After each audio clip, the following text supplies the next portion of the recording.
TV నా పేరు శాలిని. ముందుగా ప్రేక్షకులందరికీ happy republic day. Bulletin updates చూద్దాం. యాదాద్రి జిల్లా భువనగిరి ఎమ్మెల్యే క్యాంపు కార్యాలయం వద్ద ఉద్రిక్తత నెలకొంది. కార్యాలయం వద్ద దళిత సంఘాల నేతలు ఆందోళనకు దిగారు.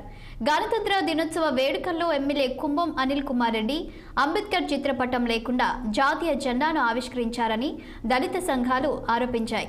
అంబేద్కర్ కు అవమానం జరిగిందంటూ వారు ఆవేదన వ్యక్తం చేశారు. వెంటనే ఎమ్మెల్యే అనిల్ కుమార్ రెడ్డి రాజీనామా చేయాలని డిమాండ్ చేశారు.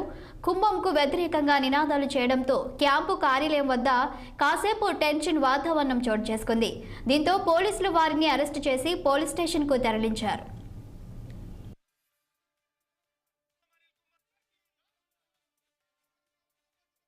ఎమ్మెల్యే గారు క్యాంప్ ఆఫీసులో మరి ఎమ్మెల్యే గారు జాతీయ జెండా ఎగిరేసిన క్రమంలో మా భారత రాజ్యాంగ నిర్మాత డాక్టర్ బిఆర్ అంబేద్కర్ గారి ఫోటో లేకుండా జాతీయ జెండా ఎగిరేసిన అసమర్థ ఎమ్మెల్యే కుంభం అనిల్ కుమార్ రెడ్డి మా రాజ్యాంగ నిర్మాతను కించపరిచినందుకు నువ్వు వెంటనే రాజీనామా చేయాలి. ఏడలా మేము ఎస్సీ బీసీ పక్షాల తీవ్రంగా భువనగిరి క్యాంప్ ఆఫీసు దిగ్బంధం చేస్తామని చెప్పి